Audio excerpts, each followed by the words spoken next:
Հայաստանի ու Ադրբեջանի միջև օգոստոսի 8-ին Վաշինգտոնում նախաստորագրված համաձայնագիրը վստահություն է ներշնչում, որ Հարավային Կովկասում բացվում է կայուն խաղաղության, անվտանգության եւ բարգավաճման նորեջ։ Այս մասին նախագահ Վահագն Խաչատուրյանը նշել է Աշգաբաթում խաղաղության եւ վստահության միջազգային տարի 2025 համաժողովի ընթացքում։ Հայաստանի կառավարությունը ամուր կերպով հանձնառու է Հարավային Կովկասում խաղաղության պահպանմանը, հայտարարել է Հայաստանի նախագահը։ Աշգաբաթում անցկացվող համաժողովի ընթացքում Ղազախստանի նախագահ Կասիմ-Ժոմարտ Տոկաևը հույս է հայտնել, որ Հայաստանն ու Ադրբեջանը հնարավորինս շուտ կստորագրեն խաղաղության պայմանագիրը։ Մեր կարծիքով Հայաստանի եւ Ադրբեջանի կողմից խաղաղության վերաբերյալ համատեղ հռչակագրի ստորագրումը պատմական նշանակություն ունի, ինչը լայն հեռանկարներ է բացում տվյալ տարածաշրջանում եւ դրանից դուրս բազմակողմանի համագործակցության համար, հայտարարել է Տոկաևը։ Փոխվարչապետ Մեհեր Գրիգորյանը հաստատել է, որ օրերս Գաբալայում Ադրբեջանի փոխվարչապետ Շահին Մուստաֆայևի հետ քննարկել են Ադրբեջանից Հայաստան նավթի եւ նավթամթերքի արտահանման հարցը։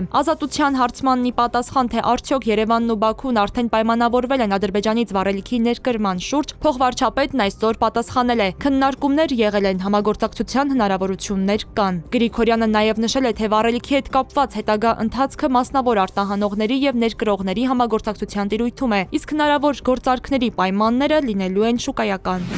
Երևանում Լեհաստանի 17 քաղաքացու են ձերբակալել Նոա Լեգիա խաղից հետո։ Լեհ երկրպագուները վերնիսաժի մոտ խուլիգանական վարքագիծ են դրսևորել։ Factor TV-ին ներքին գործերի նախարարությունից հայտնել են, որ դեկտեմբերի 12-ին ժամը 00:27-ին ահազանգ են ստացել, թե Լեհ երկրպագուները վերնիսաժում կոտրում են ամեն ինչ։ Նշենք, որ Կոնֆերենցիաների լիգայի խաղարկությունում Նոան հանրապետական մարզադաշտում 2-1 հաշվով հաղթել էր լեհական Լեգիային։ Տվերում անօդաչու թռչող սարքի հարձակումը հետ մղելու ընթացքում վնասվել է Օսնաբրյուկսկայա փողոցի բնակելի շենքը, որի հետևանքով վիրավորվել է 7 մարդ։ Վիրավորների թվում են 6 մեծահասակ եւ 1 երեխա։ Շենքի մնացած բնակիչները տարհանվել են։ Ռուսաստանի պաշտպանության նախարարությունը հայտնել է, որ հոբ ուժերը գիշերը Ռուսաստանի շրջանների վրա ոչնչացրել են ուկրաինական 90 անօդաչու թռչող սարք։ Ամենամեծ թիվը 63 անօդաչու թռչող սարք Բրյանսկի մարզում։